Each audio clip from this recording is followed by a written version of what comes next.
நம் ஆண்டவர் இயேசு கிறிஸ்துவின் நாமத்தினால் மகிழ்ச்சியும் சமாதானமும் நம் அனைவரோடும் இருப்பதாக. எசேக்கியேல் 34:11-16 முடிய. எனவே தலைவராகிய ஆண்டவர் இவ்வாறு கூறுகிறார்: நானே என் மந்தையை தேடிச் சென்று பேணி காப்பேன். ஓர் ஆயன் தன் மந்தை நின்று சிதறுண்ட ஆடுகளை தேடி செல்வது போல நானும் என் மந்தையை தேடி போவேன். மப்பும் மந்தாரமான நாளில் அவற்றை எல்லா இடங்களினின்று மீட்டு வருவேன். மக்கள் இனங்களினின்று அவற்றை வெளிக்கொணர்ந்து நாடுகளினின்று கூட்டி சேர்த்து அவற்றின் சொந்த நாட்டிற்கு அழைத்து வருவேன். அவற்றை இஸ்ரேலின் மலைகளிலும் ஓடையோரங்களிலும் நாட்டின் எல்லா குடியிருப்புகளிலும் மேய்ப்பேன். நல்ல மேய்ச்சல் நிலத்தில் அவற்றை மேய்ப்பேன்.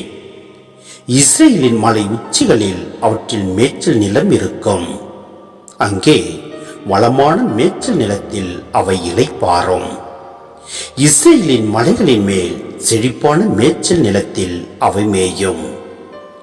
நானே என் மந்தையை மேய்த்து இளைப்பாற செய்வேன் என்கிறார் தலைவராகிய ஆண்டவர். காணாமல் போனதை தேடுவேன்.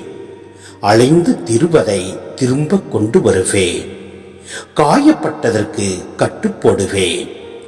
நலிந்தவற்றை திடப்படுத்துவேன். ஆனால் கொழுத்ததையும் வலிமையுள்ளதையும் அழிப்பேன். இவ்வாறு நீதியுடன் அவற்றை மேய்ப்பேன். சிந்தனை: நம் ஆண்டவர் நல்ல ஆயனுக்கு ஒப்பிடப்படுகின்றார். எனவே நம் ஆண்டவரை நோக்கி சென்று நாம் பாவத்திலிருந்து விடுதலை பெற மன்றாடுவோம். நம் ஆண்டவர் கூறுகின்றார்: நானே என் மந்தையை மேய்த்து இளைப்பாற செய்வேன் என்கிறார்.